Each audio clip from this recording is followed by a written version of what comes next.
to open the public meeting for Wednesday, March 25th, 2020. Can I have a second to open the meeting at 6:45 p.m.? Second. All in favor? Aye. And I'd like to move into executive session for the purposes of discussing the employment history of a particular person, real estate contracts, matters of public health and safety, and to seek advice of counsel. Can I have a second to go into executive session for those reasons at 6:46? Holly? Okay. All in favor? Aye. Okay. We are in exec. When someone seconds it, can you say your name so Lisa can hear it? We don't know who seconded opening the meeting up. Who was that? It was Hillary. Okay, all right, thanks. Thank you. Okay, good evening everyone, and thank you for joining us. I just wanted to go through a couple of things under the President's report. It has obviously been a week like no other here in Chappaqua and all across the globe. I hope that you are all staying safe by staying at home and doing your part to obey social distancing mandates. We know it's not easy, but it's by sacrificing now that we can all get back together and back to some degree of normalcy in our lives. And to any of our community members who are suffering with coronavirus or other health issues at this time, I wish you all a speedy and full recovery. I continue to be very grateful to my colleagues on the board. I'm very thankful we have a wonderful working relationship and a lot of care and concern for each other and this district. And I know all of us on the board remain incredibly grateful as well for Christine and our administrative team who have gotten a top-notch distance learning program up and running. Our faculty and staff continue to be our heroes and amaze all of us. And a big shout out to everyone in the district who is working harder than ever now in light of this crisis. As for the distance learning, I personally have heard very positive feedback, and our administrators have even done a survey to see how our students and parents are doing with this. I know Christine will be sharing that with you tonight in her superintendent's report. There is still so much uncertainty looming. When will we really get back to school this year? Will we be able to hold our scheduled annual vote for our budget and Board of Ed members? What will that budget look like? Will this crisis affect our programming and our state aid and many other issues? I'll go through a few items that I can address right now. As for our upcoming elections scheduled for May 19th, as you can imagine, there have been many discussions to determine what could be done, but there have not been any decisions made as of yet. So you will hear later this evening when we go through our consent agenda. We would normally read through a list of our notices and information regarding that election. We are going to move ahead with hopefully approving that as part of our consent agenda and going along with what our deadlines are as of now. We anticipate there will be changes to that, but given that we don't know what they are, we are moving forward as scheduled, and we hope everybody understands that for the time being. We will obviously be making adjustments. Tomorrow also, I wanted to let everyone know that myself and Vicki will be taking part in a 2-hour town hall on COVID-19 sponsored by the Westchester Putnam School Board Association. I will be there on behalf of the board, and Vicki will be there representing WPSBA, and school boards around the county will be on a call to discuss and share what school boards are doing to handle this crisis, to ask questions about matters that need to be decided moving forward, and we can report back to you on that. One of the matters that's going to be discussed is our budget and whether we in Chappaqua and what other districts will be doing to make accommodations and changes to our current proposed budget due to likely financial strains on our community.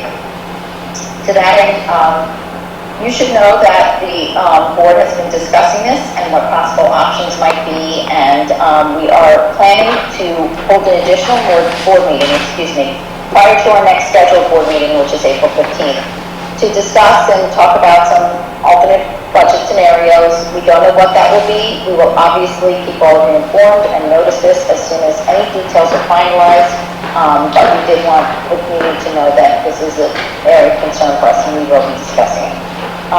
Another matter I did want to mention tonight is the census and how how important the census is to public schools. An accurate census directly impacts how billions of dollars of federal education money is spent in our state and in our district.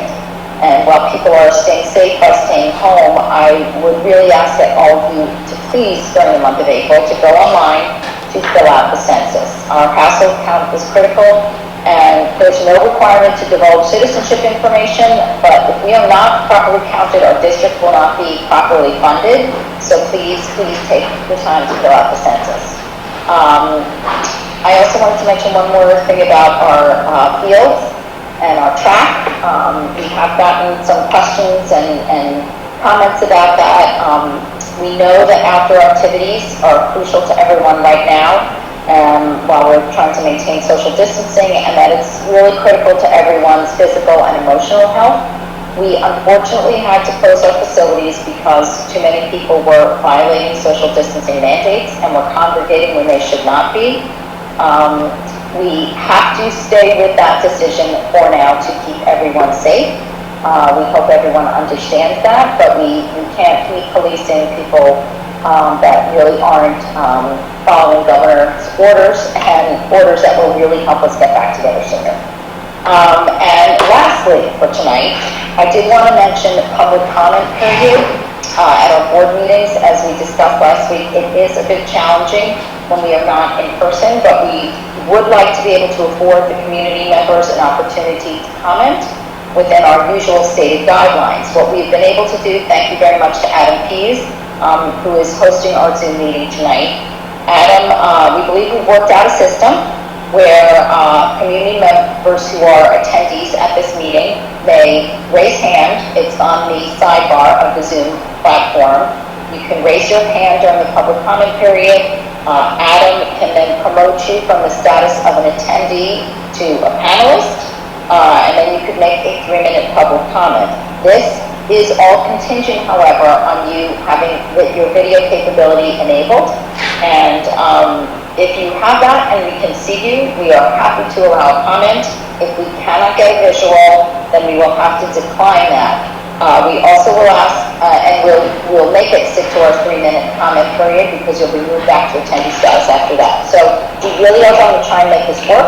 Please bear with us, keep your fingers crossed, and if someone does want to make a comment tonight, we will be looking during that period, and we will try and make it happen. So that's my president's report for tonight. Thank you all, and Christine, I'll hand it off to you. Thank you. All right, so Adam's going to pull up our... Christine. Oh, hold on a second. Okay, I'm muted. All right, can you hear me? So embarrassing. Well, I'm getting used to this technology.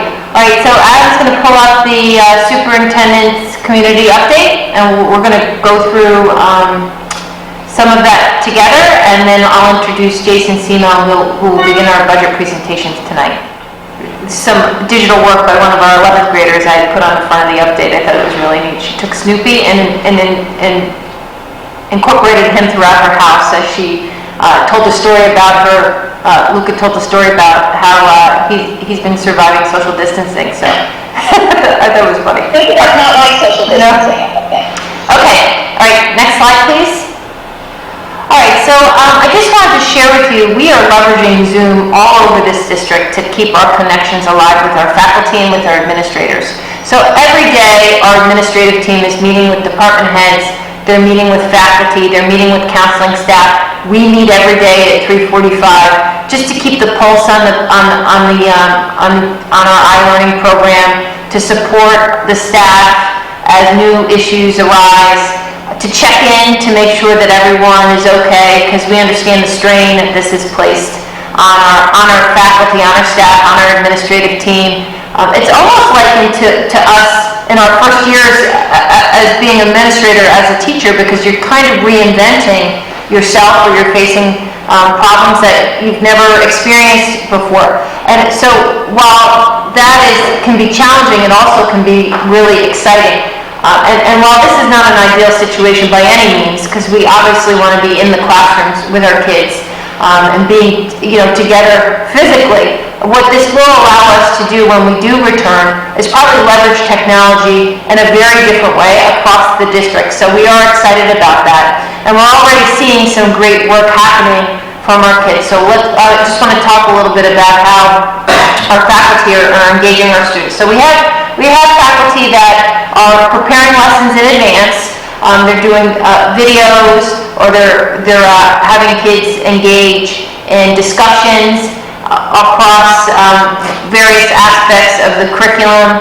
And when we had received some feedback from our really focus group today, there are a lot of positive commentary from the kids about videos that our teachers had prepared in advance to teach new concepts and skills. And what they had shared was so beneficial about that is that they could watch those instructional videos at their own pace, they could back up, they could rewatch pieces, and so they really appreciated that instructional delivery overwhelmingly so. I didn't think that that would be the preferred method of instruction, but it was very clear to us that that was they found that extremely beneficial. The other way that a lot of our teachers are engaging kids is through real-time interactions. So Adam, if you can move this slide. So we have a lot of students and teachers engaging in Zoom. And so maybe for some of us that have kids at home, they've had these conferences with the class or with teachers individually over the Zoom platform, where they've been able to interact with our teachers real time. So this is that's what we call a synchronous lesson, and when kids are like right involved in the curriculum immediately.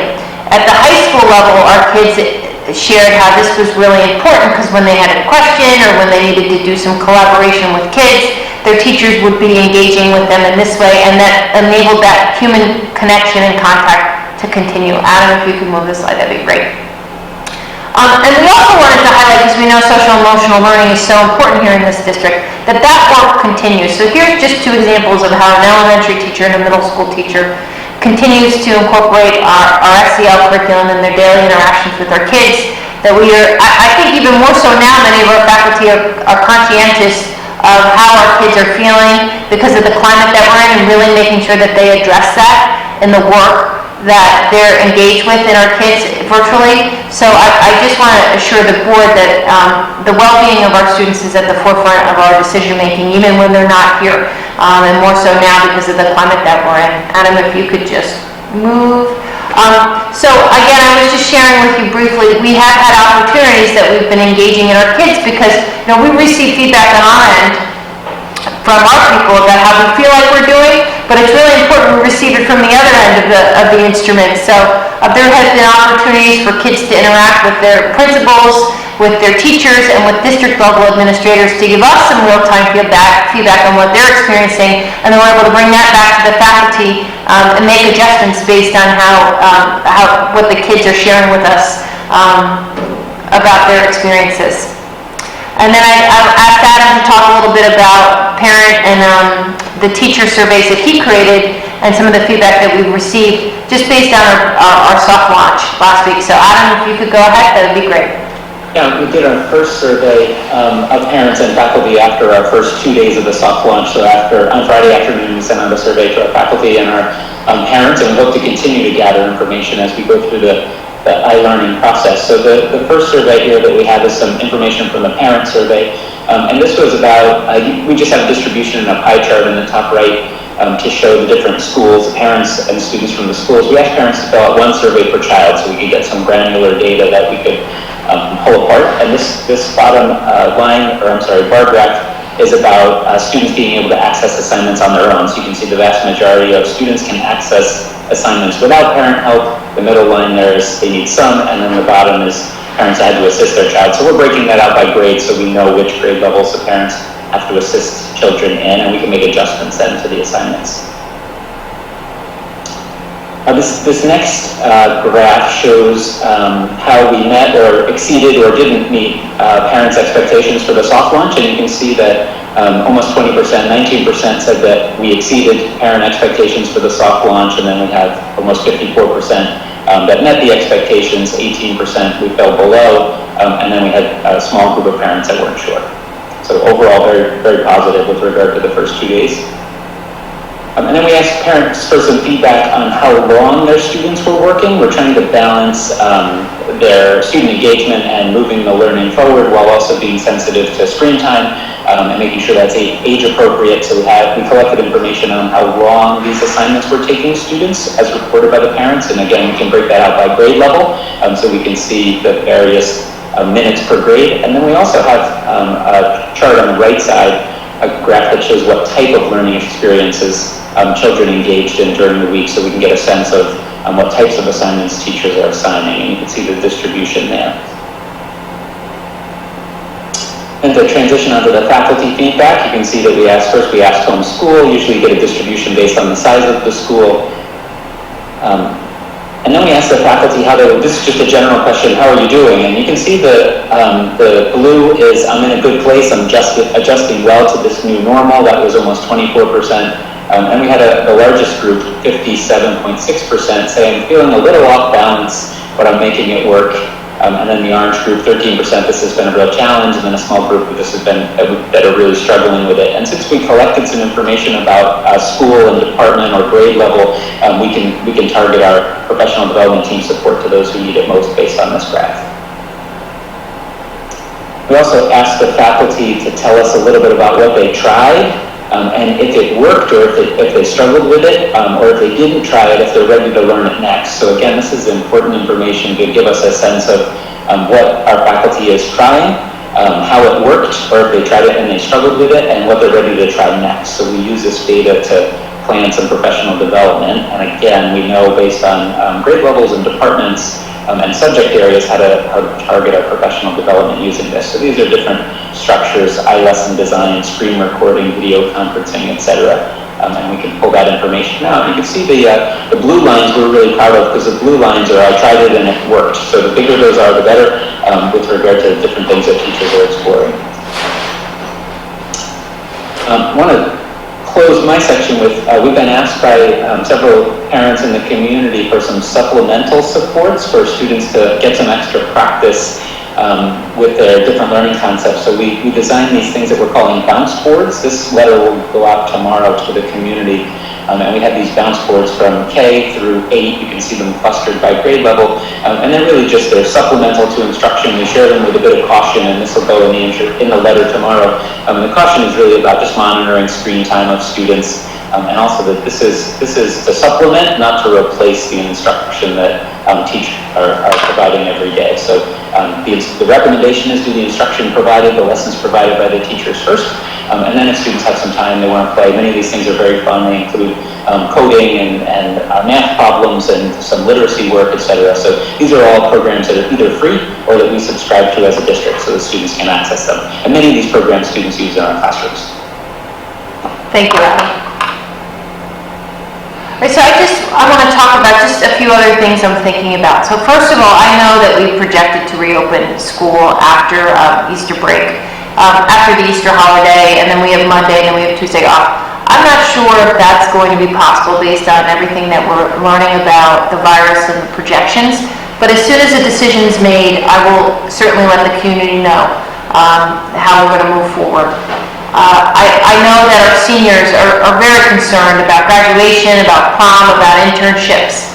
And we were talking about, if for some reason the district has to stay closed for an extended period of time beyond our anticipated return date, how do we help support our seniors, and how will we make sure that we honor them in the way that they deserve to be honored after they've completed their high school experience here in our district. So those are conversations that are important. We already started having them, and we will continue to have them so we can make sure that our seniors have the send-off that they deserve before they head out into the next phase of their life. As Jane had mentioned, we are going to have a budget meeting next Wednesday, and we'll put this notice out to the community. While we have developed a budget and we are continuing with our presentations tonight, we are so cognizant that things around us are changing rapidly, and we need to take that into consideration. So we'll be discussing that at our special meeting next week, and I thank the board for making themselves available to be able to meet on such short notice for that consideration. We also know there's a lot of conversations around the educational community about what will happen if we can't open in May, and it comes time for the budget vote or the school board elections. What's going to happen? So we have to really wait on guidance from the government on how to move forward, because there are procedures in place that span beyond the district and our processes here. But as soon as we become aware of what that may be, we will share that out with the community as soon as we know. And then finally, once we settle on what we believe the budget will look like when we are ready to propose it to the board on April 15th, we will reschedule our PTA budget presentations, and we'll do that via Zoom. Originally, they were scheduled for tomorrow, but because of the shifts that we're experiencing due to the coronavirus, we need more time to make sure that when we present to the community, we're presenting something that we all feel comfortable with, and that may shift after the meeting next week. So I did want to make the community aware of that moving forward, and I thank Lori Townsend for her flexibility and her support during this process. So with all that said, we are going to proceed with our budget presentations tonight as originally proposed, with the understanding that we may make some adjustments at our future meeting. So I'd like to ask our Director of Athletics, Health and Physical Education, Jason Simo, if he could begin, and Adam will pull up your presentation. I just want to thank Adam in advance for helping us with all this technology. And you see that little guy on the side there, that's Josh. He's hanging out, just making sure that this all works, because this is new for all of us, so I really appreciate you guys, so thank you. Okay, Jason, you ready? Go ahead. Jason, you want to begin? Yeah, hi everybody. Can everybody hear me okay? Yes. Okay, I'll start my presentation just giving a brief overview of our department and the different programs that we have within our programs. First, we'll start with our health and phys ed. Within our slides, and Adam, I guess I'll just give you the thumbs up like you did last week. Our philosophy obviously has been to work to create a focus on physical literacy and supporting the students in developing skills to achieve and maintain a healthy lifestyle. In light of everything that we've been dealing with over the last couple of weeks, I have to say that I am so proud of our phys ed and health staff across all the levels in terms of their collaboration with one another, their willingness to get together, share ideas, and just work together to really establish a plan that's in the best interest of our students. And it's really allowed us to start continuing to build on conversations that we've started this year in regards to where we are as a department in regards to our curriculum and where we want to take that. In regards to our staffing, we haven't really had any changes other than last year when we added to our .5 phys ed position, that we added Brad Gitlin as also a .5 assistant athletic director. And that's served very beneficial. Brad came to us from East Ramapo School District, where he was the full-time athletic director, and prior to that he was down in New York City in the Department of Education, where he served as a professional development leader in the physical education area, and it has really helped us in terms of framing a lot of the work that we've started to put into place. One of the key things that Brad was a part of was a statewide initiative that was developing the new physical education learning standards, and Brad was on that committee for the last couple of years and gave us an inside look at some of the changes that were coming forth, and really allowed us to start some of our work as a department in terms of where we were shifting our focuses. A couple of the key things here with these new learning standards, we are moving from 3 standards to 6 standards now. These new standards are more in line with the national standards for physical education. And you'll notice that there's more of a focus now on the whole child with a real focus on social, emotional learning and physical literacy. The next steps for us, this is what the state has kind of rolled out in terms of a plan for really trying to implement these new standards. And ours is a little bit different because we do have the benefit of Brad and all of his knowledge and the work that he brought to the table for us. So phase 1 has really already started for us over the last couple of months. We've really started to make everybody aware of what this looks like and what it really means across all of the levels, and what our work is really gonna have to start embracing as we move forward. So this summer, we've already started having conversations where we hope to really start to work on starting phase 2 with building the capacity for our teachers and really providing extra training for them, so that by fall of 2022, we have a full implementation of our new curriculum at all levels. Shifting over to our athletic programs, first we have our organizational chart. Just a couple quick things here. Brad, again, has really been beneficial in terms of really helping to really get deeper into our communication of expectations for coaches, helping with the evaluation process that we're putting into place for coaches, and just supporting all the needs of our students and coaches and parents. Also, something that we added last year was we took over the community rec department's involvement in regards to the field allocations. And I have to say, in the meetings that I've had with all the community groups, it's been very successful. I think everybody is very, very pleased with the collaboration that's taking place, and I think everybody is very happy in terms of how streamlined the process has become now that they work directly with us as a district. So I want to thank Jennifer, the new assistant that we have there, that's really helping to maintain all of that work, and obviously Mr. Ramundo and his staff for helping to get us on the same page and making sure that we maintain consistencies of things that have been done in the past with that work. One of the big lifts that we had this year as a department, with the support of Christine, we were able to put into place a strategic plan with different stakeholders, and this is a great project for our athletic department, as we were really able to define a purpose of our program and really shape the direction of where we wanted to go as a department. Not only did we define that purpose, but we were able to really hone in on different aspects that are going to help us maintain and fulfill that purpose. I won't read through all the different bullets, but just making sure that we identify key components that will really help us to ensure that we're providing our students with the best experience possible. Along with that plan, we were able to identify strategic priorities. The 3 priorities that came on top that are really going to help drive our budget this year are listed here. The first one, in terms of creating the framework for coaches, evolves really around handbooks, and handbooks is really just defining clear expectations, not just for coaches, but also for parents and athletes as well, and also our spectators. So that's work that we've already started to create. As I mentioned earlier, we've already started with a coaching evaluation system with some of our coaches.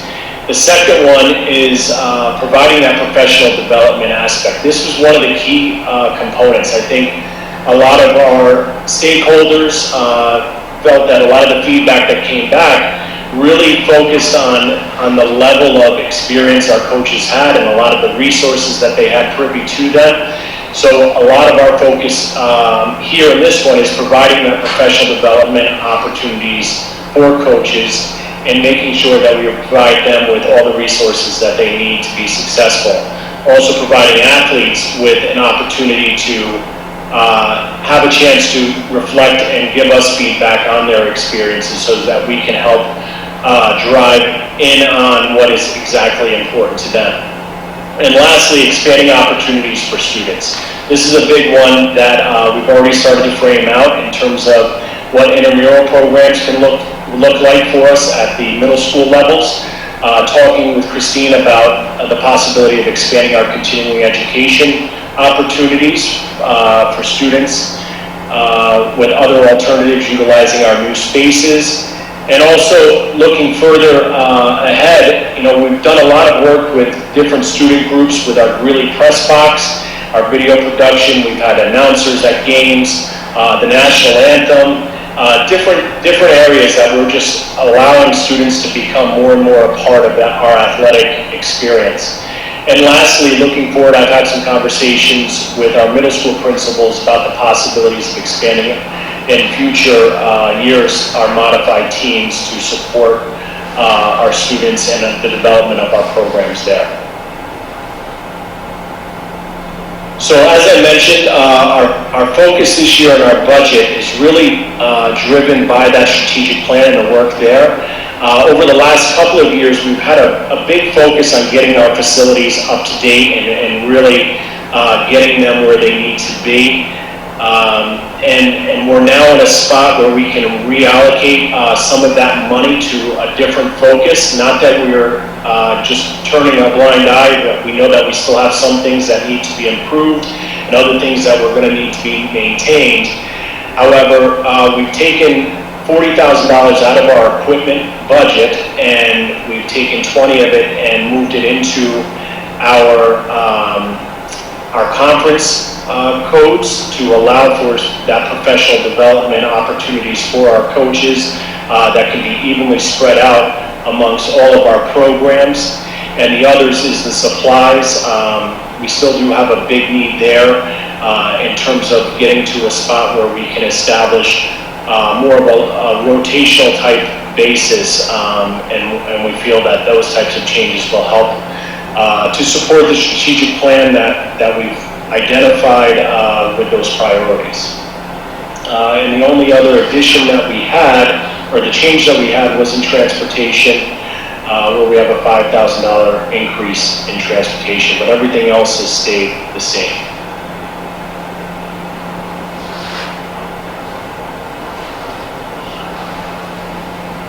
Okay, so maybe this would be a good time, I hit the pause button, sorry, to ask Jason if there are any questions regarding the athletic budget?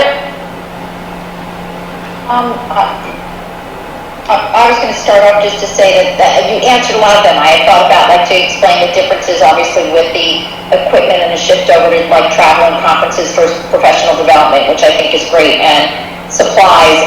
Can you just, the transportation difference, just so we know, like, is that going to different, like, meets or what have you? Like, is that how did that come into play? Did that have to do with some of the transportation costs, like with the middle school sports and that kind of thing? How did that come about? I was just curious. Exactly. So a couple of things. Yes, so we do have some changes that we've been making with our middle schools and getting from one school to the other, or bringing. Yeah, I remember that issue, so that's great. Yeah. And we've been fortunate to have some of our teams doing a little bit better now. And that means that they're traveling the states and going to far distances. So that's changed things up a little bit. And plus you have some contractual increases, that, I'm sure with gas prices and things like that you always want to factor in. John, would you agree with that? That's fair to say?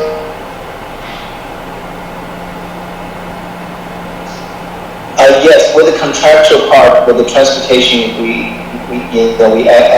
anticipate all the CPI increases every year. That's our contract. No, that's great, and I'll let other people talk. The only thing I want to say is thank you. I know you put in a lot of work this year with the strategic planning and with a real focus on professional development and opening opportunities for kids to get involved in sports in different ways with the press box and things like that, and really pushing for the intramural sports and all of that. So I just want to thank you, and this was very well thought out and self-explanatory, and I know you put in a lot of work on this year, so that's just a thank you from me, Jason. I appreciate it. Thanks, Jane. This isn't really a question, but as long as you're here, I just wanted to say that we have been so impressed by the PE distance learning, and we were not sure remotely what to expect in that area, but it's been awesome, and having participated, it has not been easy. Thank you for that feedback. The phys ed staff has been working really hard. We meet 3 times a week, and actually now every Thursday we're doing workshops just to kind of help drive some of that work. So, and that's kudos to the staff, because they've been really working hard, and just the collaboration that's taking place within that department is just, it's exceptional. And I'm really, really fortunate to have such a great group of people in that department. Well, they're doing a great job. Thank you. All right, thank you, Jason, we really appreciate it. Oh, you have a question? I'm sorry, Vicki, I can't see you. Go ahead. I just want to say thank you so much, Jason, and I really like the learning standards. And I'm looking at the strategic priorities and especially the random exit interviews for seniors. I was wondering if you had considered doing those exit interviews for the sophomores who are exiting JV teams and perhaps not moving on to the varsity team for various reasons. Have you considered exit interviews for that group? Definitely, and not only that level, but also, I mean, we've done some, and the booster, and I need to make sure that I mention the work, of the sports boosters. They really are such a great resource for us. In the last couple of years, we've done some exit surveys with the modified levels down at 7th and 8th grade, mostly the parents, but I think there's a value there. I think we're seeing a lot of that right now with a lot of our distance learning and the surveys that Adam just put out. Just the data that you can pull and how valuable it is. So I think we're open to almost anything right now, and as long as we can frame it in a way that can support moving us in a positive direction. Okay, and one other thing I want to clarify is the budget line for coaching stipends. Is that in the salary line? That's not in this budget? Yes, that is in the salary. Okay. I only have one quick question, Jason. Regarding the budget, do you have your 2019-2020 budget and your projections? Do you have any idea what those numbers look like currently? Currently, I don't. I actually have a meeting with my team tomorrow with both of my secretaries and with Brad, and we're actually going to start pulling all of that together tomorrow. That's the focus of our meeting tomorrow as a staff. And then I'll be meeting with John probably next week to kind of go through all of that. Can we get that by next Wednesday? Yeah, I think we should be able to get that for you. Thank you. So I just want to, is everyone done? It's hard because not everyone's on the same screen as me right now. Okay, so I just want to share, we're in such a different place than we were 2 years ago, right? We've dedicated more staff to help support athletics. We've dedicated more staff to help support the community, and we've changed some of our policies in order to make access to our facilities easier. We now have a strategic plan, so athletics has real clear direction on how we're moving forward collectively into the future, which I think was really necessary. Our facilities have been upgraded through the bond and through grants and through our partnerships with the foundation and the PTA. I mean, I think there has been tremendous growth over the course of the past 3 years, so I want to thank Jason and I want to thank Brad, who's been a great addition to our staff to help, move our whole department in another direction, which I think is really positive for all of our kids. I agree with Hillary. I have been engaged in some of the workout videos. They've been incredible, so I really appreciate that. And I did want to take a moment just to thank the board for their support, to be sure that we were supporting our athletic program and our physical education program and the way that we needed to for this community. And I do appreciate all of your support over the past 3 years, and I'm sure Jason would also echo that sentiment. So thank you. Thank you. Thank you. Okay, all right, so now we'll move to Joe. Okay, good evening. Thank you for letting me present my budget tonight. I'm going to start off with some information about the department. Adam, I don't see. Oh, thank you. The Facilities Department mission is to create a healthy and safe environment for all of our staff and students.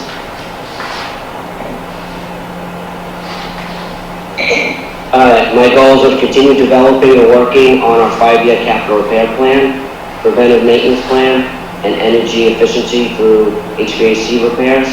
We continuously want to try to be as green as possible and to create a high-performance school buildings.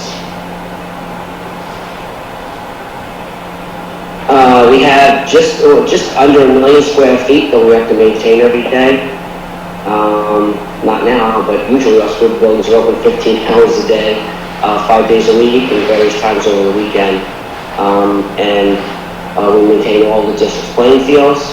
We have over 675 pieces of HVAC equipment that we maintain every year. Preventive maintenance on that equipment is essential, along with a commitment to a multi-year repair plan. Our custodians are cleaning an average of 30,000 square feet per night per cleaner, and our maintenance personnel are maintaining 150,000 square feet per person.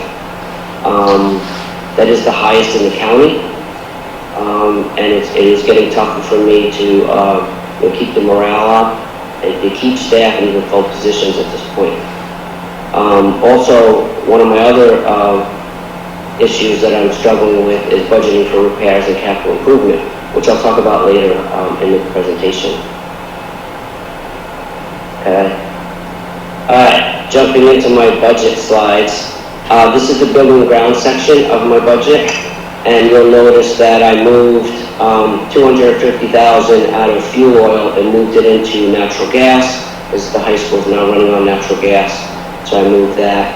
I have some reductions on this. I have electric, exterminating, telephone, equipment repair, BOCES phone, and I do have increases in contractual, the SRO, and general supply. So it's a net increase of $177,624, and of that, $136,624 is the SRO, and the other $45,000 is parting costs went up and the supplies due to the renovated spaces. I did my best to decrease what I could without creating, future budget problems. In the next section, in O&M, you'll see I've increased there, asking for an increase of $25,000. $10,000 of that is in landscaping. We were doing every year at an elementary school, we were planting native plants and perennials, and trying to get rid of mulch in the beds to get a savings down the line. So that's what we've been trying to do. So $10,000 is for that. In the building repair line, I had added $15,000. If you look at the budget, the last 5 years I've been over budget in building repair. So we haven't been able to, maintain that budget line. So I added $15,000, and I could see that every year that's going to have some type of increase to stay up with, the repairs. All right, next budget slide is 5-year facility maintenance plan.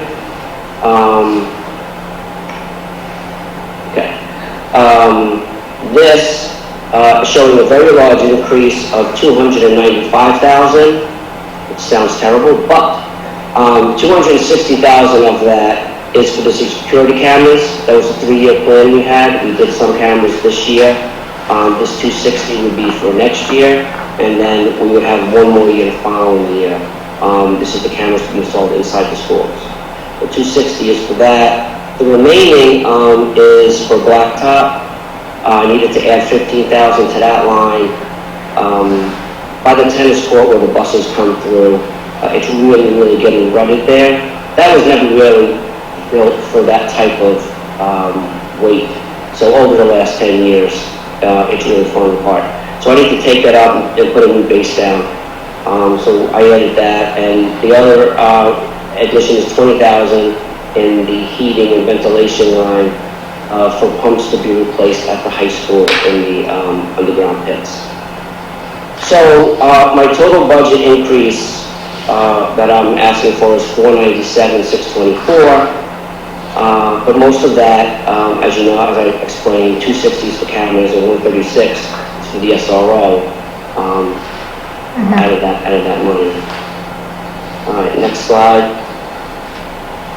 is I'm asking to add an interfund transfer to the budget of $500,000. I think it's necessary to have that ongoing each year to work on our roofs and our capital improvements. This year, I need to start to do sections of West Orchard roof.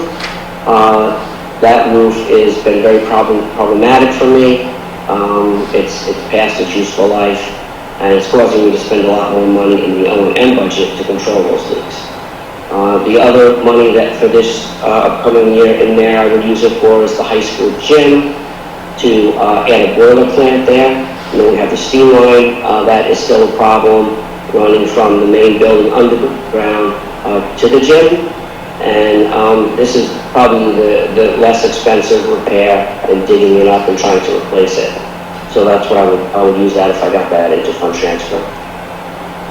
Okay. All right, 5-year repair plan. All right. We just completed a 5-year plan that we had, and we're due for another 5-year building condition survey in 2021. This will give us a new 5-year capital plan and a new 5-year O&M maintenance plan. So that will be coming up then. Our roofs are becoming a real issue in the district, and it's the 3 elementary schools. The rest of the buildings are in good shape, which we knew 5 years ago that this was coming in 5 years, but they weren't really ready to be put into the bond at that time because they weren't having problems. But they're becoming a problem, and I'm spending more money with the O&M money to try to fix them. Another concern I have is HVAC equipment. We need to really put a long-term plan together for replacement, which would probably be in the building condition survey. Also, I'm concerned with that we're budgeting enough money for things like carpet repair, painting, door replacement, hardware. We need to have a 5-year plan for that as well, because we keep saying, everyone keeps saying Seven Bridges is new, and it's really not new anymore. And that building, we've never had to really budget maintenance for that building. And now I'm at the point where, the door hardware needs to be replaced, and we need to change carpet there. So the budget's gonna have to at some point address, that building. And in the past several years, we haven't had, big increases, or like either 0 increases, or I've tried to cut back every year. So I feel it's catching up to us at this point, that we haven't been putting enough in for our infrastructure. Another issue that, on that issue, I'm really hoping this year coming up that we can spend some time looking at that, and looking at, maybe the facilities committee could really look at that, how much we're spending, per square foot. And also I was hoping we'd take a good look at the staffing, and how much we're cleaning and to properly maintain the building, so we really need more staff or not. I'm hoping we can talk about that in the upcoming year. These budget lines are important because every dollar that we spend on building maintenance will save us $4 in capital bonds spending. So, we definitely want to try to maintain the buildings in the 5-year plans than going out to a bond. And next slide. Oh, that's it. And where's my thank you slide? We cut it out. I had a thank you slide. And if anybody had any questions. You always have that big slide. Anyone have a question for Joe? Yeah, I raised my hand, Jim. Okay. First of all, Joe, thank you so much for being proactive with all the cleaning products and having the equipment to clean the schools when they were open. It was about a week and a half ago, 2 weeks ago. I think I've heard from other districts, and I know we were well prepared, so thank you very much for that. Your forethought there was unbelievable. I mean, I think, we all know that this was something we hadn't planned for, but you were way on top of it, so thank you very much from me and from the rest of the district. Thank you. Regarding the budget, I do have a couple of questions, but I think I'll wait till next week when we start looking at maybe some revised budget numbers. I just have a question about whether you anticipate any significant increases as a result of this COVID-19 crisis regarding cleaning and staffing related to cleaning and special equipment and materials. I think I have enough in this budget to go. We had a switch. I switched to a different cleaning product, which would be a little bit more expensive, but I don't think that's going to really affect the budget much.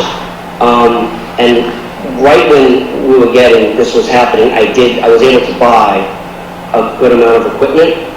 The Clorox 360 sprayers. So you spray everything in the room with this. It's a great machine. So we have now 6 of those. So we're in pretty good shape. I think, staffing is an issue now because I've cut staff, over the years here when things were bad. So we were very tight. And then when things started getting better, more and more programs came back, and we've been on the edge with it, with being able to finish. And now that some of the construction's done, that's more of an issue for the guys not being, and women who work with, getting things done by the end of the night. Like at Seven Bridges, everyone stops at 10 o'clock, wherever they are, and they all go to the new steam center, and it takes the whole crew an hour to just clean that one area. With the additional disinfecting that we started doing, it was really getting tough. I was using overtime to actually get it done. So if we came back, when we come back, I don't really think we're going to have to. We'll be using a disinfectant product now that would kill viruses that we weren't using before. I'm not sure we would have to do as rigorous cleaning as we were doing, in the weeks leading up to this. But I do see we're going to have challenges. Joe, When you work up your, sorry, Jamie. When you work up your numbers for us at some point, I would really love to see what, in an ideal world, you feel you need. I mean, we may not be able to match that, but, I hear you when you say that you're concerned with the 5-year plan, so I hope you can get those numbers for us. So at least we know what we're talking about. Okay. Holly, I think you had your hand up. Yeah, I did. I wanted to thank Joe and his team for the great work that they do maintaining our buildings, and his constant eye to make sure that everything is in the best condition that we can keep it in and keep ahead of repairs before they get too bad. But one thing you did mention, Joe, that I just wanted to see if you could talk a little bit more about was the morale and related to the staffing, and I just wanted to know if you could talk a little bit more about if it's overworked or if it's simply just a matter of too much work for the number of people, or if there's anything else that might be able to be addressed, whether it's different technology or other equipment or something like that. Sure. I'll go back to Seven Bridges. I mean, I think, that staff has asked to talk to me several times, and I had to go talk to them at night, and they're telling me how difficult it is to get everything done the way we do it.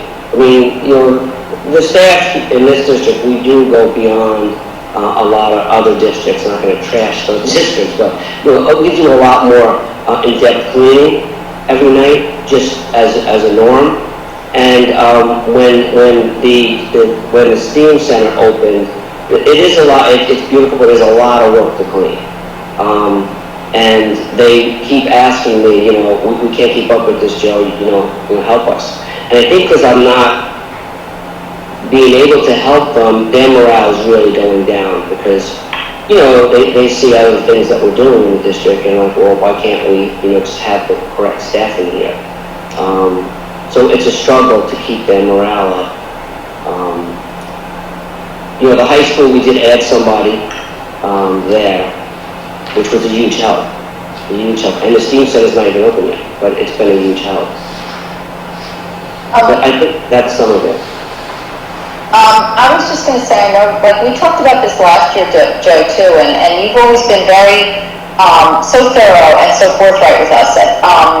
This is something that we do need to discuss because this virus and the aftermath may really drive home how important our cleaning and our staffing is. So even though we are very mindful financially of what this might mean, we know that everything you're telling us is accurate and necessary. And really, we take such solace, and we're incredibly lucky that you are director of facilities. We knew you had supplies, we knew you had cleaning, you have an unbelievable staff. And really, I'd be curious to see any other director of facilities around here that's on their game as much as you are. So you do an incredible amount of work, and we trust what you tell us because we know it's always accurate. You're always looking out for our buildings. We take these building tours each year, and we see how you are, looking at every crevice as to what really needs to be taken care of, and is much, much appreciated. So that would be helpful as Warren said, tell us really what we do need so that when we talk about budgets or alternating or changing anything that we know what is critical to keep our buildings, safe and keep everything up and running and to keep the morale up with your staff. So it's an incredible job you did, and I just, huge note of gratitude. Thanks, Joe. Thank you. I would echo those thanks, and I have just a quick question, which is, you mentioned that in the current situation, you're using this antiviral cleaner, and I guess my question is, does your budget for next year assume we will continue to use this cleaner that's a little more expensive, or going back to the other one? And if it's going back to the other one, can you let us know in the next week or so what the price differential would be if maybe we wanted to just keep using the antiviral cleaner going forward? I believe I have enough money in the budget to cover that product for the whole year.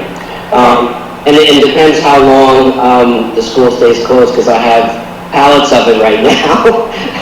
Also, some of the products that we're using, there's a waiver to use it, so we don't know how long that'll stay. Oh, gotcha. So we're not normally supposed to be using these. Some of them aren't typical products you would use in schools. The main product that I have in dispensers now, we can use.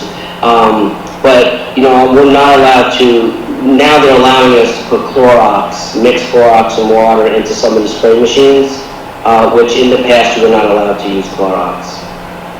Which is a shame, because it kills the flu, too. Yeah. It's more of a mixing issue. Okay. They're afraid that custodians are not going to mix the chemicals properly, or mix Clorox with another product and, get sick. So, before John goes, I just want to share with you, and I know you've said it, but I need to say it publicly. Joe staff was here till like 2 a.m., 4 a.m., cleaning with these products at a moment's notice. When I was talking to Joe about whether or not we would ever have to close to do a 48-hour deep clean, he's like, no, we'll get this done overnight. We don't need to be closing to do a 48-hour deep clean, because we have the manpower and the woman power and the machinery and the appropriate chemicals. So I want to thank Joe and his entire department, the head custodians, Jim. They during this whole process over the course of the last month, they do it all the time, but over the course of the last month, every day they were working extraordinary hours to make sure that we get open on time and that our buildings were safe. Throughout the day, they were wiping handles, cleaning this, cleaning that, to make sure our kids and our staff felt comfortable. I mean, it was tremendous. The pacing, it was a tremendous amount of work, and so I just want to thank them publicly right now. So thank you. Thanks, Joe. Thank you.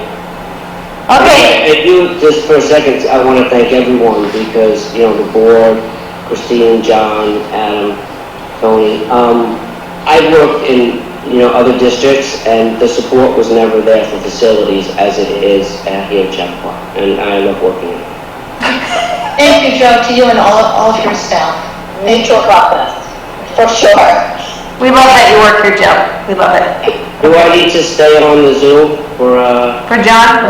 No, Jason and Jeff, you want to zoom out, you can. Thank you. Okay. Thank you. All right, John. Jason, thank you so much. Okay. So it's my turn. Yeah. I have a lot of topics to cover tonight, as you can see on the first slide. We're going to go over the non-instructional budget, the fund balance, revenue, tax rates, and we'll talk about contingency budget. Okay, so we always come back to the two board strategic questions. And as you can tell, that throughout the presentations, we've been talking about mainly talking about question 2. talk about instructional side, the curriculum side. But whenever we prepare the budget, we always keep question number one in the back of our head, because we always want to ensure that the continued excellence in academics and extracurricular program while developing a budget that is fiscally responsible. And we really believe that the budget that we are presenting here and recommending is a fiscally responsible budget. So the budget that the superintendent proposed on March 3rd has an increase of $3,469,980, and which translates to a budget increase of 2.75. And we went through the large categories, and today we'll go over the non-instructional side and talk about the revenue. So the first one is the non-instructional budget. Under the non-instructional budgets, you have four large categories. The general support to transportation, community services, and undistributed. And this is the large categories that we talked about on March 3rd. And so when you really look at this budget, what we're going to talk about today also includes some of the salaries. So altogether, we're representing a very large chunk of the budget. And this is when we put in the percentage. I just want to restate that our largest amounts obviously is, because we are a service industry, is in the salaries and employee benefits. So we go to the general support. And under the general support, these are the large categories, and I'm not going to talk about, we will talk about each one in a dollar amount, so I'm not going to read this list. And here is the detailed budget, and the budget itself is on our district website. So I'm not going to go over each item, and so if you have any questions, you can certainly ask me. So these are the proposal that we have, and I think one question came up was under the Board of Education, the travel and conferences, the dollar amount actually increased. The reason there's an increase is because of the conferences that the board members attend, and also the board retreats that we have. And this is the budget for the superintendent's office. And these are the numbers for the business administration and the auditing. And in auditing, we just have a new contract with the external auditor, so you see the new number there. And these are the legal services, human resources, and leadership development, and public information. I'll come back at the end of the presentation, or during the presentation. If you have any questions, any number that you have a question about, you certainly can stop me and ask. Okay. So this is the categories of special items. It sounds interesting, but this is really the catch-all.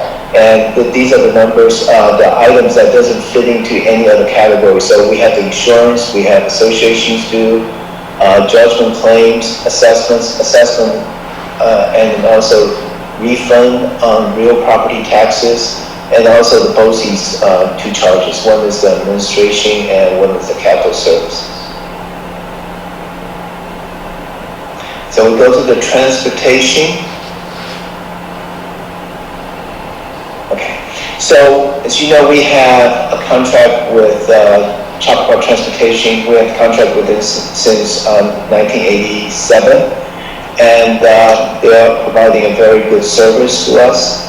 And right now, we are for certain items, for example, the special education, van monitor, general education, public and private, and athletic trips, I'm using a CPI increase of 2.5%.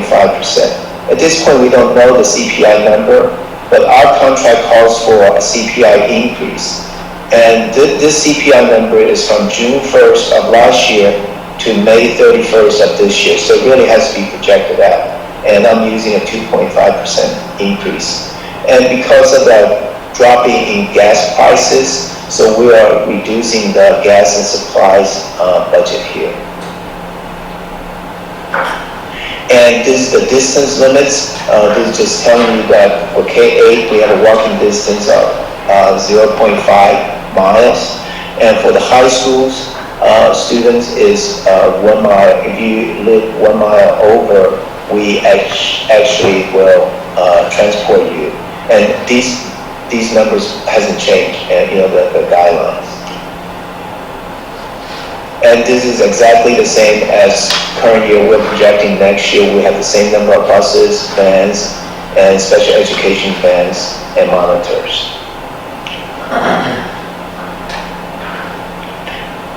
Okay, community service.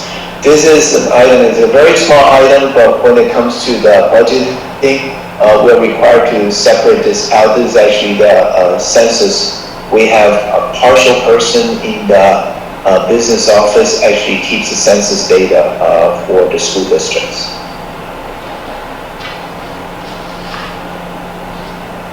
Okay, undistributed.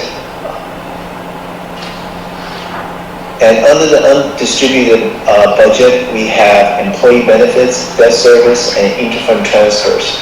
The reason this is called undistributed is because this is not allocated to schools or a department. This is considered as a district-wide obligation. For example, the employee benefits and debt service. And interfund transfers, I'll go over that. There are two items. One is a special education summer program, and the other one is capital projects.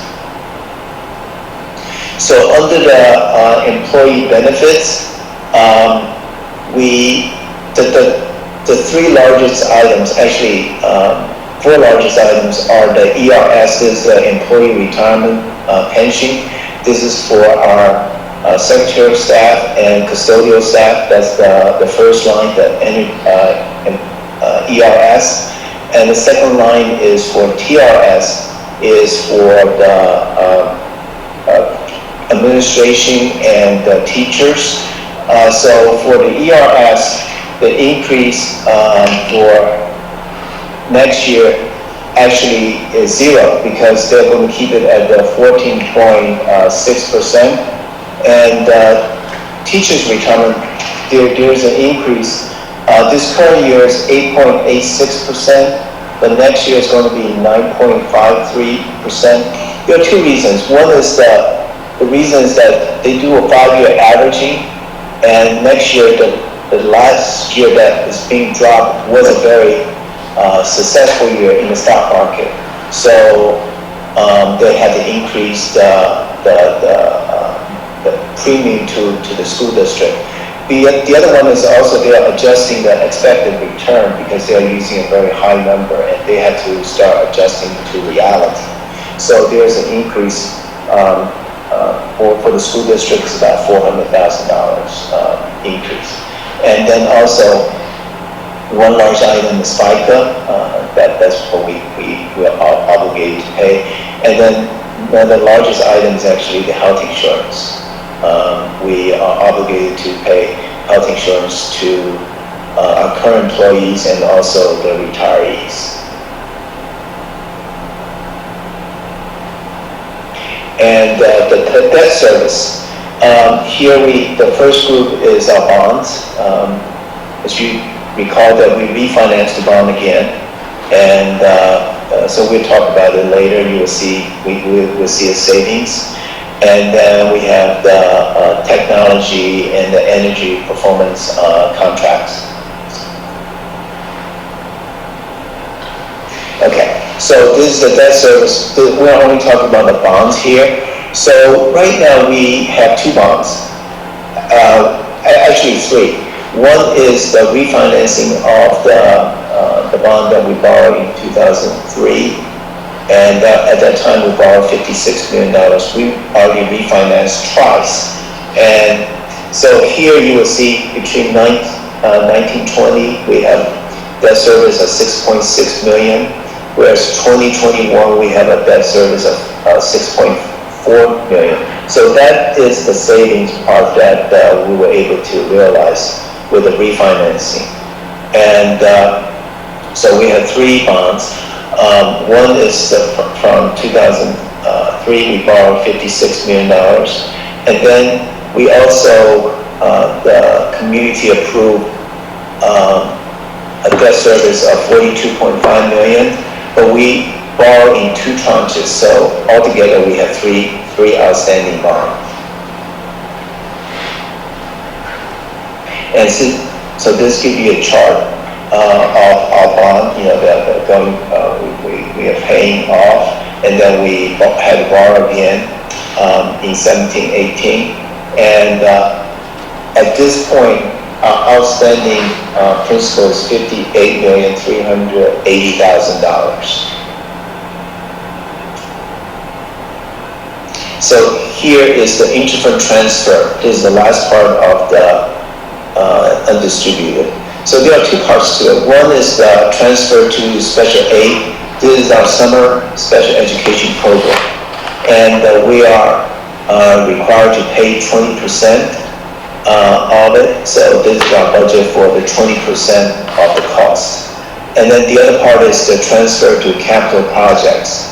And Joe Lamont already talked about what we are planning for this coming school year here. And the budget here is $500,000. Okay, so we talked about the fund balance, and this is including the reserves, and this is projected as of March 15th. So, with the school closing, right now we're closed for a very short period of time. As it goes on, I think these numbers may need to be adjusted, but right now is unknown to us because we don't know what kind of expenditures that we're going to incur, what other expenditures that we will be able to save. So for this current year, this is the best projection as of March 15th. And in our budget, on the revenue side, we are using, this is our proposal, and we are looking to infuse $3.5 million to reduce the tax levy, and $1.9 million is going to come from the unassigned balance, and $1.642 million will be coming from, if we can sell property, that could be coming from there, or it will be coming from the fund balance.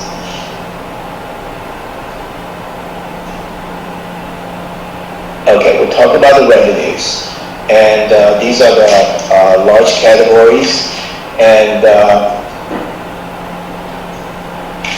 the percentage. And the percentage of the real property taxes really hasn't changed. It's always the majority of our revenues. Okay, so here we're going to the details part, and we're proposing a budget with a tax levy of $113 million, and that represents a 2.74% increase. And we also projected the state resources. This is based on the governor's proposed budget. And appropriation, we talked about it, I talked about it earlier. And the tax revenue, I'll spend some time here. The reason is because you see a very large jump, and this is because last August we started getting a share of the 1% increase in the county sales tax increase. As you can recall, last August the sales tax for Westchester went up by 1%, and our school district's projected income out of that is $400,000. But right now this is really an unknown because I'm not sure too many people are buying things. So, so the sales tax is really unknown, but this is our projection and what we put in the budget. And then the charges for services, we have continuing education, tuition, and this is the revenue side. But if you look at our budget side, we have exactly the same number because this is a service that we're providing to the community, and it's a break-even service. So it's not costing the school district anything. It's, so the two sides are balanced. And then we hold a summer academic program here, and we project the income. And then we have borderline property taxes. So it goes to the next category, the use of money and property. So this is the first item is really also is a shaky one. The reason is because when we put this budget together, the interest rate we were getting at 1.35%. Right now, we just locked in some CDs because when it started falling, we locked in CDs at 0.3%. So this number is actually over projected, but we are keeping it at that number. And also rental of real properties and equipment, that's our budget. And then the miscellaneous revenues, these are 3 different items here. And we're not getting the town of Newcastle now, so really just the refund of our year expenditure and unclassified revenue. Here is the revenue side. We just want to show you the increases, and the increase, the largest increase is the real property tax, and that represents a 2.7% increase. And this will come in, we'll talk about that again, because this is a number will come into play when we go to the contingency budget. So I'll talk about that again. And this is the percentage. You should see the year-to-year comparison. And we prepared the tax cap, and the tax cap increase percentage-wise is, I just want to make sure people get that number, is 3.38%, and the proposed tax levy increase is 2.74%. So we are below the tax cap, and therefore we are seeking majority support of the budget. Okay, we talk about tax rates. Here, the tax rate we can talk about right now will be the estimated tax rate for next year, 2021. But where we start is that we have to start with the 1920 final tax rates, because these are the final numbers, so we just want to show you. And then in order to calculate the tax rates, we have to look at several things. One is obviously the tax levy, which we talked about. And then the next important item is the equalization rate. And the equalization rate is important because we have property in 2 townships, and 2 towns have very different tax rates. So they're very different valuations, I should say. So the equalization rate is very important. And here you see the equalization rate for both towns. There's a decrease. And here, the decrease is actually a positive thing. When you have a decrease in equalization rate, that's showing is the market value of the properties are going up. So that's also positive things that they're going in the same direction. And another important information that we need to estimate the tax rate is the tax assessment. Here you see the tax assessments number that we have. We call it estimated because that's the number we have as of March 15th. And we don't get the final numbers until the end of June. And both numbers are going down, one for the town of Newcastle and the town of Mount Pleasant. So I will talk about one thing is that when you look at our tax cap calculation, we actually had a assessment increase of over 1%. So I think what it's saying is that there are new developments and there are renovations, and therefore the numbers goes up for individuals or development. But on the other hand, our residents are still putting in claims for evaluation of their properties, and therefore you see the decrease for both towns. But obviously, we don't know the final numbers until June. But at this point, when we do the calculation, these two numbers will play an important role.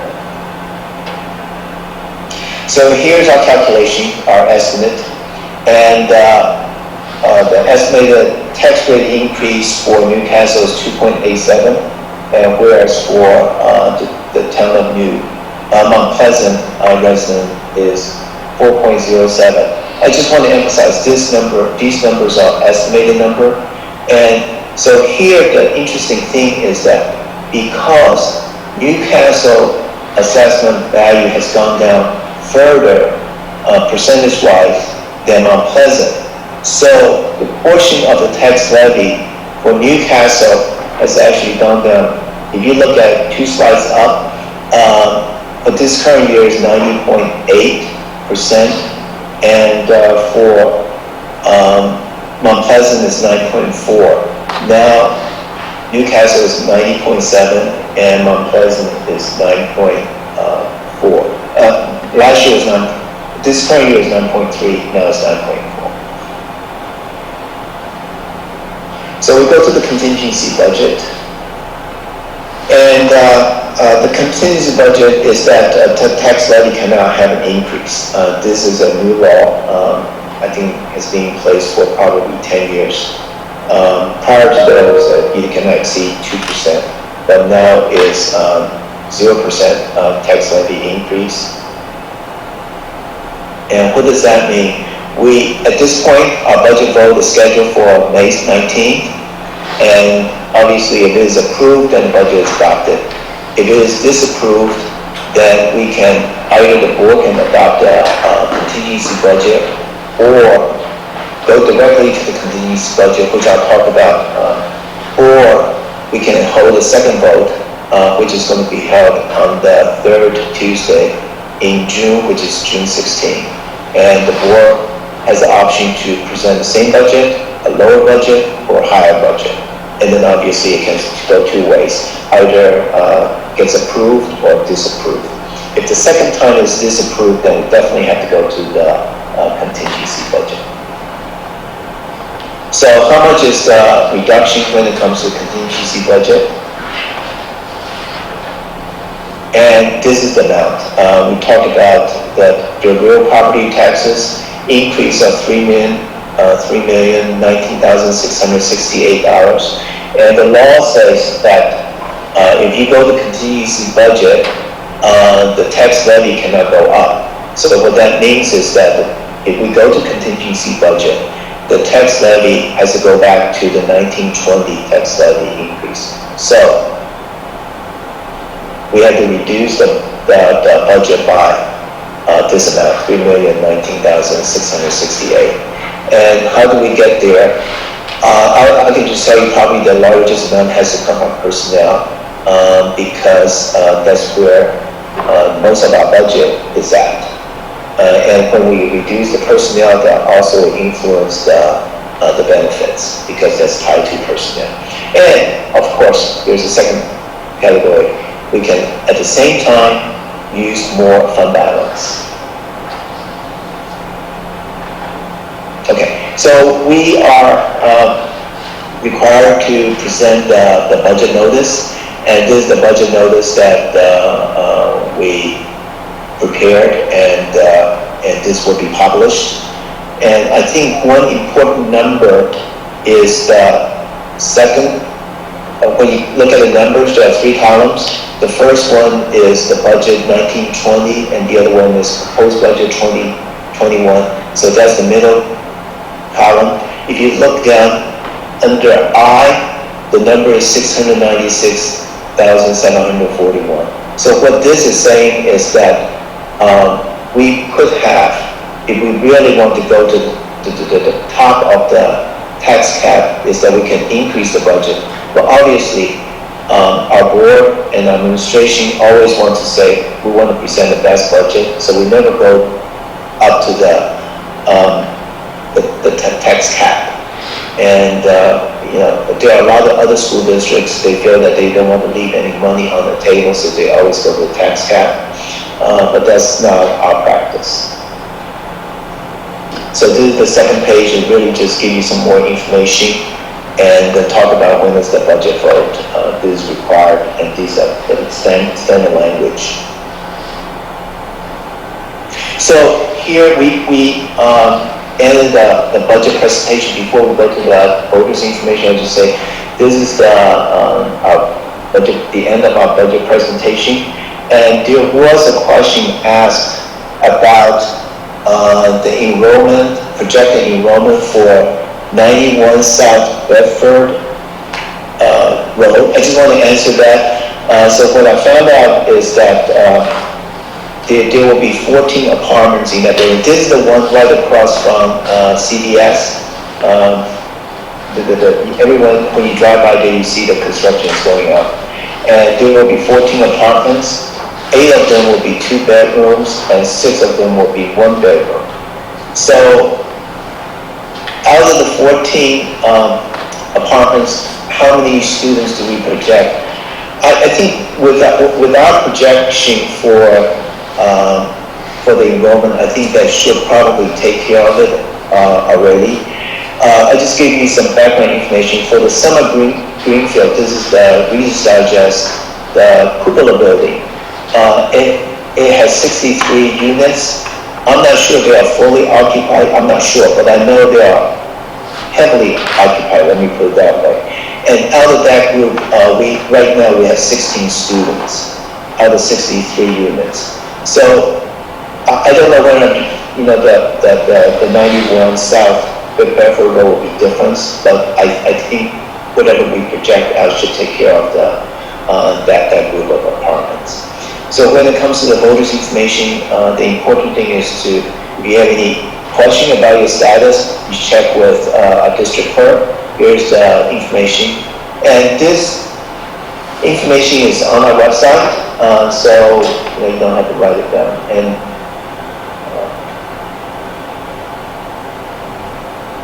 And the registration, well, I'm not sure you can come to our office to register, but you can certainly contact the district clerk, and she will definitely accommodate you if you need to register.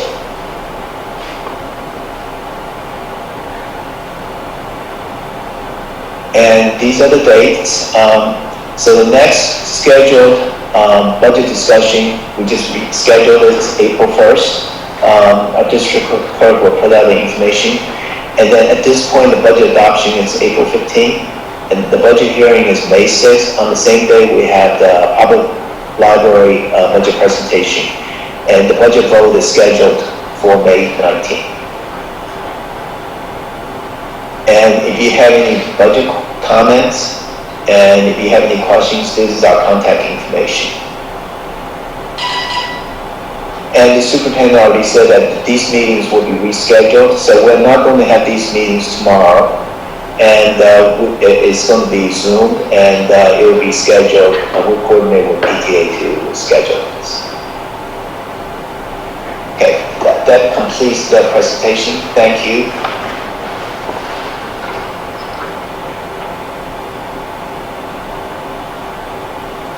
You have it muted, Jane. Thank you, sorry about that. I just wanted to say thank you. That is a lot to go through in one presentation, and you went through it very thoroughly. I know some people have their hands up. I see Warren and stuff, so I'm going to let people go ahead, Warren, and Vicki has a Okay, John, thank you very much. I was taking a whole lot of notes here. So I know the board and the community really appreciates when we put the budget together, that we don't always go to the top of the tax cap. Like you said, other districts might do that. We feel, you always put together a very thoughtful budget that allows us to ask the community for the funds we need to run our district, not just to ask for the most. That said, I'm gonna ask you to look at your crystal ball here, because I know you have one, and it's a big crystal ball, and you can always get great answers out of it. So, what projections do you think we might have, not on salary, because I know that's a fixed salary and benefits, based on schools being closed for the rest of this year? Just, hopefully they're not. I'm just saying, if we're out for another 2 months, how will that affect our expenses? You have any idea? I think I'm not trying not to answer the question, but I think it's very difficult to answer because obviously with employees right now, we have an obligation we need to continue to pay. Right. But also there are some contracts we need to figure out whether we need to continue to pay. But there are some areas that I can think of that, we could have some savings. But we're not running the buses. We do pay for the fuel from September through May. So there should be some savings there. And so we have lowered all the buildings, the temperature at all the buildings that are not being used to weekend temperature, so that there should be savings there. Electricity, because we're not opening 4 schools, so there should be some savings there. So, there definitely will be some savings, but also depending on the length of closing. This is our second week, so, and obviously we're going to have several more weeks because we're not open until April 14th. So, probably a month. So if we do have savings, where do those savings go? Since They'll go to the fund balance. They go back to fund balance, correct? Yes. So that's why I am more comfortable with, because it go to the fund balance, and therefore I'm not because I know there will be some savings, and therefore I'm not that concerned about what on the revenue side, the questions that I was raising, the interest rate, for example, the interest income, as well as the sales tax income. Because at this point, these 2 numbers are definitely too high. Next question regarding money received by New York State and state aid, you had 7.7%. Does that account for the revenues that we're going to get back from New York State? That would be the state aid. That's State aid? state aid. Okay, sorry. Next question. You said you rebought CDs at 0.67%? The CD we locked in at 0.3. 0.3, okay. And But I just want to tell you, it's not all our money because with one bank, they offer 60 days, and one bank offered 3 months, 90 days. So we have money just in those, because at the end of the school year, we still have payments. So that's why we cannot lock in for long term. okay. Actually, for one bank, for TD Bank, the long term actually was lower. Because they're projecting out, right now, they're earning 0%. And how long are these for?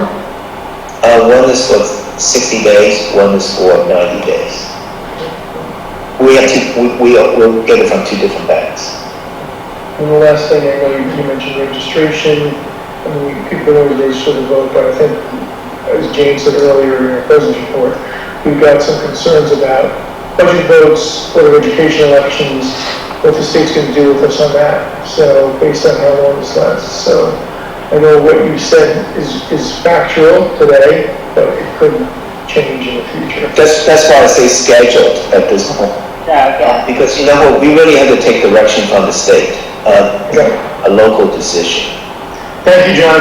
Sure, thank you. Vicki, I think you had some questions. Okay, yes, thank you so much, John. I don't want to repeat everything Lauren said, but we all definitely so much appreciate the work that you and all the administrators do on the budget. I have a question about fund balance, starting with the tax cert. You have 2.8 million. reserved there, and I just want to know, I mean, you obviously think it's accurate because it's there, but, do you have certain properties in mind, certain claims associated with that number? And do you think, that Oh, that's yes. too much, or is it enough based on what's going on in the economy currently and what could, what the projection might be? Yes, those numbers actually, they have to be audited every year by our external auditor. There's a guideline, they always want to look at, our total claims, and they will look at our payout and see whether or not, the reserves that we have is justified. We cannot reserve, one-to-one. Usually is about 25 to 30% of the total claims. And we do have a couple large ones coming up, and I was told by our counsel that the negotiation is not going too well. But I'm not going to be able to say it publicly, but which claim, but we are anticipating some larger payout soon. Okay, so we need specific claims in mind before we could add to that number. We can't simply project that the economy will be challenging and therefore we might add something to that You number. mean add to it? Yeah, I don't think I will add to it, because I think right now we are reserved properly. I think that if we're going to add to reserves, the only area I would think about is actually capital reserves. right, okay. All right, so we can move on from that. With the unassigned fund balance, that's exactly 4% of our budget, right? That's correct. 5.1 million, and that is taking into account the 1.9 million that we're putting into the budget. Yes. 1.9. Let's see. I guess that's what I wanted to ask about that. And as far as state aid goes, the 7.7%, I guess I'd say I'm really worried about a deficit at this point, the state revenues going to the state. And so, I guess... I'm also worried about that, because, since I've been to Choctaw, the state had actually cut the state aid before. Yeah, I'm thinking about the 2008 recession and the GPA and what happened there. And I know the governor was saying we had a deficit early on in the year. It wasn't really a deficit, it was a budget gap. But now we're really going to have a deficit. And so I'm just worried about relying on that 7.7%. Obviously, we're in, as Warren said, we're in crystal ball territory. Well, the thing is that I think, Vicki, you have seen many budgets before, and usually the governor's budget usually is the floor, and then the legislators will try to add to it. But this time around, I'm really not sure what's going to happen, because the budget is supposed to come into place at April 1st, and I'm sure the legislators are not meeting in person, so I'm not sure whether they're Zooming, so I don't know whether they're negotiating. But this is not a topic anyone's asking right now. So I'm not even sure whether we're going to have a state budget. So, it's really very unknown. Well, I guess we have an advantage that our budget is not made up of too much state aid, so... That's right. But it's still our next highest number for revenues. It's still a very significant number, obviously. But also, I just want to add one thing, is that our state aid number is not high, and then also our foundation aid is not that high. So that is to our advantage. All the other aids are really usage aid, for example, transportation and special education. BOCES aid is based on your usage. And usually that is not cut. I just say usually. It's the foundation aid is more shaky. Yes. I don't have too much else to add because we are meeting next week to go over different options for the budget in light of the current economic situation. So, I think I'll leave any other comments to that point. Okay, thank you. Thank you, John. Thanks. And for Steve too. Does anyone else have any questions for John? Okay, John, thank you. We've all seen this budget in various forms and presentations, and so we're all familiar with it. I know that the public may not be as familiar, may have questions, so we obviously encourage anyone to reach out. But like we said, you were meticulous about this, and you and Christine